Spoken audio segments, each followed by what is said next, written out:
Within Fairy Tail right now, undeniably one of, if not the strongest female mage is none other than Eileen Belsyrion. Now, we've seen her off and on in action throughout this arc, but to say the very least, when we do get to see her in action, oh boy, it is truly a treat. We actually saw her be the cause of Makarov's death within the recent chapter, seeing as their enchantment magic was so powerful that it was capable of turning fodder-ass soldiers into soldiers that anyone would fear. You know, I constantly find myself saying this, but one of the main reasons why I believe that Eileen and Urza are related is simply because of their power levels. I mean, like, Urza is easily the strongest female in the entirety of the Fairy Tail Guild, and whenever she does something absolutely insane, you kind of just say to yourself, well, she did that because she's Urza.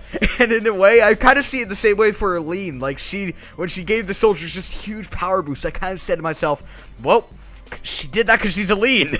Nevertheless, so one of the most recent fights that we actually saw Eileen take part in was a fight with none other than Acnologia. Now, this fight didn't last really long. It probably lasted a maximum of 1 to 2 chapters. And if you can recall, this is when Eileen actually utilized the lost magic of Universe 1.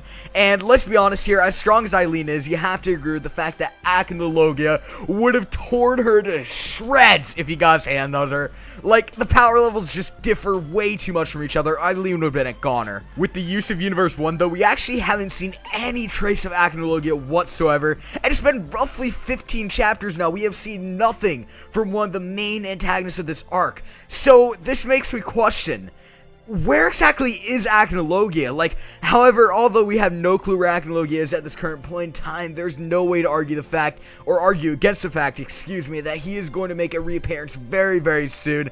I'm really hoping within the next 5 chapters we see Acnologia make his reappearance. But with Acnologia actually making his return to the War Grounds, I question what his next move will be on these War Grounds. You cannot deny the fact, though, that he will be absolutely pissed at Eileen, seeing as she utilized Universe 1 and actually transferred him to wherever he is right now.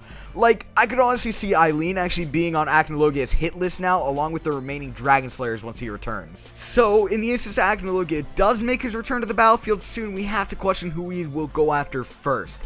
Now, in my personal opinion, I do believe that will be none other than Eileen. I mean, like, Acnologia just strikes me as the type of person who would just not wait to get revenge. And in the instance that he does go after Eileen, we will definitely be seeing another Eileen versus Acnologia fight. And that fight is a fight I am truly hyped for within Fairy Tail right now. During this fight, though, I could definitely see Eileen actually requiring some outside help. Who knows? Maybe she may require help from someone like Larcade, or maybe even Urza and Eileen will team up. You never really know. But I highly doubt Eileen will beat Acnologia in the grand scheme of things, so what if during this fight Eileen actually dies? Now, this would just truly be an absolutely tragic death within Fairy Tail, especially if Urza knows Eileen is related to her. That would just be Urza's kind of final living relative as far as we know, just dying. And I could honestly seeing it happen right in front of her, too. Nevertheless, go and voice your opinions in the comment section below. Do you guys believe that Eileen could actually die to the hands of Acnologia? Leave it a like to show your support, subscribe if you haven't. Peace.